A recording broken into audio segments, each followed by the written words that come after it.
Shalom, shalom. Ainda continuando sobre o nosso assunto da fé. O que é a fé? Para que serve a fé? Como eu posso ter fé?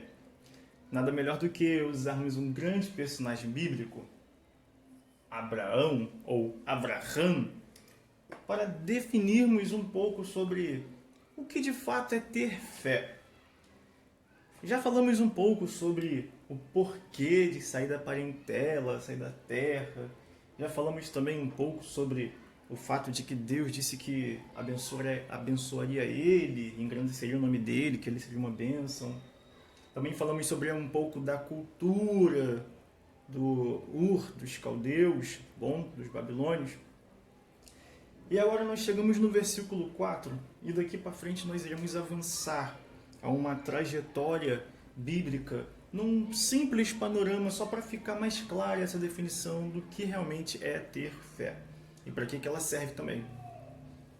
Agora que você já conheceu um pouco sobre a vida de Abraão, de onde ele saiu, eu quero mostrar para você, dentro de 3 versículos, usando o verso 4, eu quero mostrar para você que com um simples cálculo matemático, com informações que estão dentro do texto, traz para a gente uma definição do que o texto bíblico fala, que a fé ela vem pelo ouvir, e o ouvir o quê?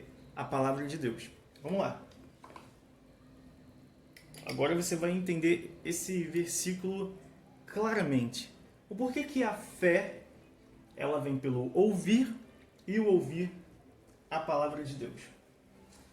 Note bem que quando chegamos no verso 4, diz o seguinte: então partiu Abrão, ou Abraham, como o orientara o Senhor, e Ló o acompanhou. Abraham tinha 75 anos de idade quando saiu das terras de Harã. Vamos ler o verso 5. Levou consigo sua esposa Sarai, seu sobrinho Ló, todos os bens que haviam conseguido amealhar, e todos os escravos comprados em Harã. Tomaram o rumo das terras de Canaã e lá chegaram. Vamos marcar alguns versículos chaves para que a gente possa entender, tá bom? Melhor. Vamos lá. No verso 4. Então partiu Abrão como o orientara. Como o orientara o Senhor. Como o orientara o Senhor. Note que Eló o acompanhou. Eló o acompanhou. Abrão tinha 75 anos de idade quando saiu das terras de Harã. Lembra que a gente falou lá do verso 1? Quando o texto falou, sai da tua terra. Ele não estava mais em Ur dos Caldeus. Quando o pai dele morreu, ele já estava em Harã. Verso 5.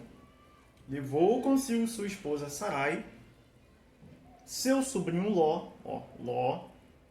seu sobrinho Ló, vamos marcar aqui, e todos os bens que haviam conseguido amealhar. Isso aqui a gente já falou sobre o fato do pai dele ser um grande artista, vendiam ídolos, enfim, Abraão, ele acabou adquirindo essas técnicas, e acabou ganhando dinheiro e fora o que foi repartido entre ele e o outro irmão dele, Naor, porque Harã já tinha morrido.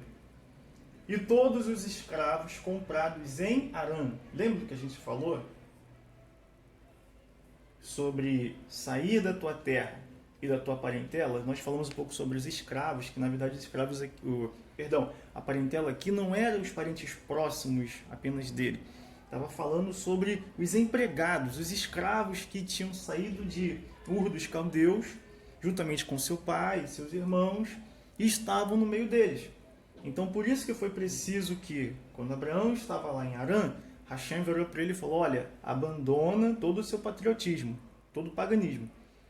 Deixa para trás todas as influências que as pessoas podem trazer para você diariamente. Mas tem um detalhe: casa de teu pai, ó, o local de habitação, né, no sentido de pessoas próximas realmente da sua família, também você precisa deixá-los para trás, para que você possa viver o novo que eu tenho para você. Beleza? Então, por isso que o texto vem dizendo: os escravos comprados em Harã rumaram a rumo das terras de Canaã, e lá chegaram. Note, verso 1 diz que a terra que te indicarei. Verso 5 fala que eles rumaram para as terras de Canaã. Fica uma dúvida. Muitas pessoas falam que Abraão saiu saindo. Algumas até usam pregações para dizer que se Deus mandar você fazer tal coisa, você vai. Não é bem assim não.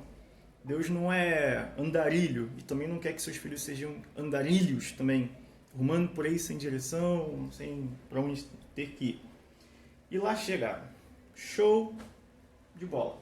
Uma simples análise crítico-textual, nós, quando calculamos a idade de Abraão, ele tinha aqui 75 anos. Quando saiu das terras de Harã. Observe bem, irmãos. Fazendo uma leitura rápida, é quase que impossível você conseguir perceber o tempo que passou.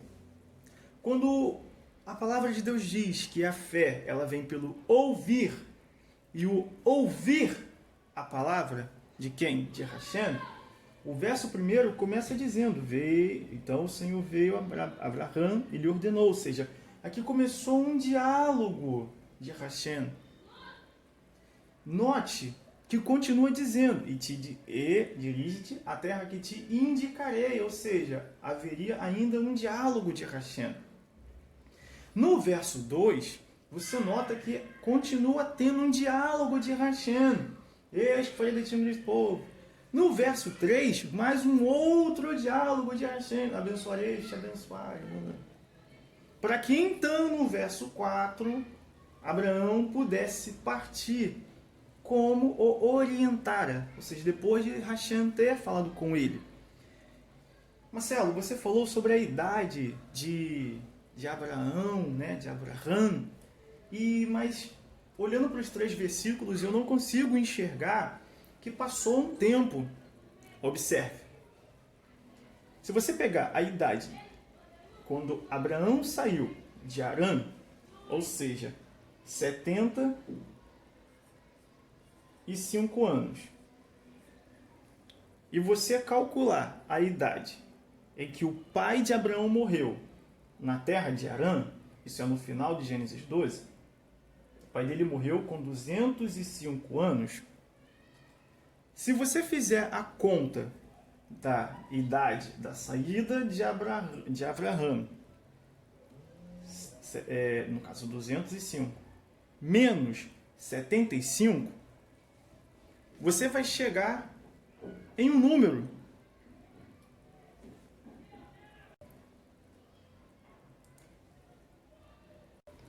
Nós vamos chegar a um número.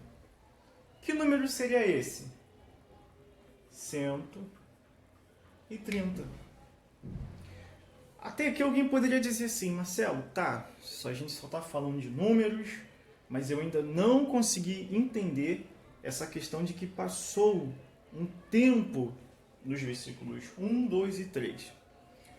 Note bem, Gênesis, no seu capítulo 11,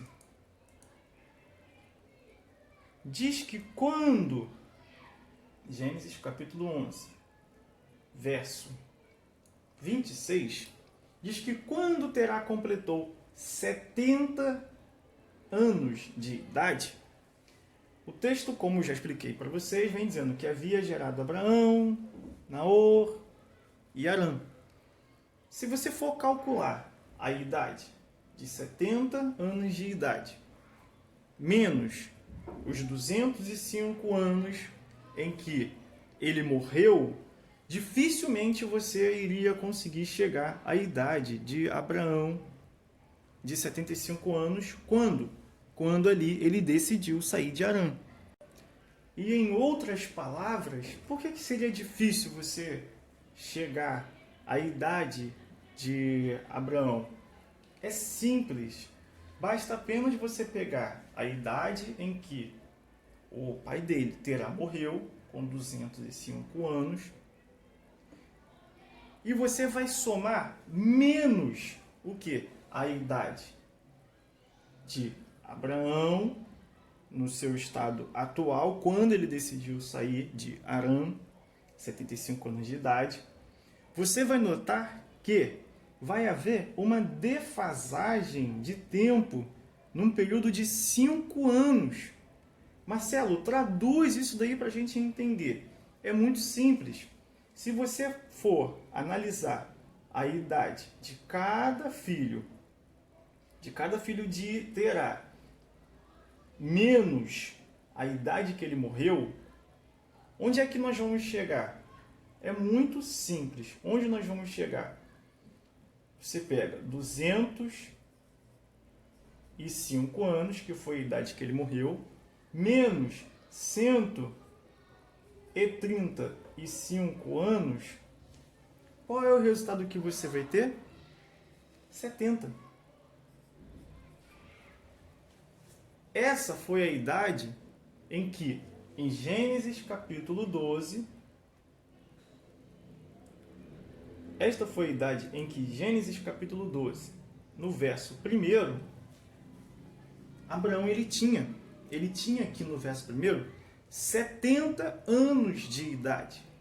Algumas pessoas podem até dizer, mas Marcelo, esse cálculo é muito complicado, é muito complexo. Não, é simples. É só você usar as datações bíblicas que está dentro dos textos para você chegar aos resultados. Então, aí fica mais fácil entender o porquê que a fé ela vem pelo ouvir, e o ouvir a palavra de Deus. Note bem, palavra não está se remetendo literalmente ao que nós temos hoje, como o Novo Testamento, Antigo Testamento. Não, está falando de toda a palavra que sai da boca de Deus. É por isso que o próprio Yeshua citou Deuteronômios, quando ele foi tentado pelo Satanás, quando Satanás virou para ele e falou, olha, se você é realmente filho de Deus, transforme essas pedras em pão. O que Yeshua respondeu para Satanás? Nem só de pão viverá o homem, mas sim de toda palavra que sai da boca de Deus. Em outras palavras, Yeshua estava dizendo, olha, aquilo que sai da boca de Deus é tão poderoso, que consegue orientar, é tão poderoso que consegue direcionar ao ser humano o melhor caminho, a melhor escolha, a melhor estratégia. E é só você se lembrar do contrato. E eu já estava dizendo, olha, aquele que aceitou o contrato de obedecer, aquele que aceita o contrato de seguir a palavra de Deus, o conselho de Deus, essa pessoa ela não precisa se preocupar com pão. Essa pessoa não precisa se preocupar com nada. Porque o Pai ele vai se encarregar em abençoar grandiosamente a todos aqueles que decidirem ouvir a sua palavra, seguirem a sua palavra. É exatamente isto que é a fé. Marcelo, a fé se resume somente nisso? Não, calma, você vai entender de uma forma muito clara e objetiva, de acordo com as aulas que a gente for liberando. Então, o que nós entendemos aqui até esse momento? Do verso 1 até o verso 5, até o verso 3, passaram-se 5 anos. Passaram-se 5 anos. O que você consegue entender com isso? O que a Bíblia está ensinando para a gente? Não caia na ilusão de que você tem que aceitar a Yeshua hoje e amanhã você já tem que ser uma outra pessoa. Isso não existe. Não existe cair de paraquedas no mundo bíblico. Não existe. É um crescimento gradual. Aos poucos você vai crescendo. Aos poucos você vai desenvolvendo. Para de ficar se martirizando. Para de ficar se oprimindo com palavras de que você não recebeu isso porque você é assim, você é assado, que você não sei o quê. Para com isso, por favor. Pelo amor de Deus, note bem, nem mesmo Abraão, que foi considerado como o pai da grande nação, o pai da multidão, nem mesmo Abraão, que foi considerado como o pai da fé, nem ele, depois de 5 anos, olha, 5 anos, Deus precisou de 5 anos para convencer Abraão a segui-lo. O que dirá eu e você? Só que, na verdade, hoje nós temos algo que Abraão, na época dele, não tinha. O que, Marcelo? Uma Torá, usualmente escrita para mim e para você. Então, quando Deus ele precisava falar com alguém, ou ele vinha pessoalmente, ou ele vinha por meio de anjos, ou vinha por meio de profetas, para poder se comunicar com os seres humanos. Hoje nós temos a palavra, para que ele venha se comunicar conosco, nos instruindo, nos orientando o caminho, a melhor forma que nós podemos viver, segundo o seu querer, segundo a sua vontade. 5 anos foi o tempo de Gênesis capítulo 12, do verso 1 até o verso 3, para que Abraão pudesse então decidir partir. E não se engane, o fato de Abraão ter partido não está demonstrando que ele passou a crer em Deus, que ele teve fé de verdade em Deus. Como a gente vê algumas pregações, alguns seminários falando que em Gênesis capítulo 2 é uma grande demonstração de fé. Que fé é essa? Que fé é essa? Agora a gente começa a parar e analisar. Que fé é essa que nós temos? Que fé é essa que você tem? Mas isso fica para uma próxima aula. Shalom, shalom.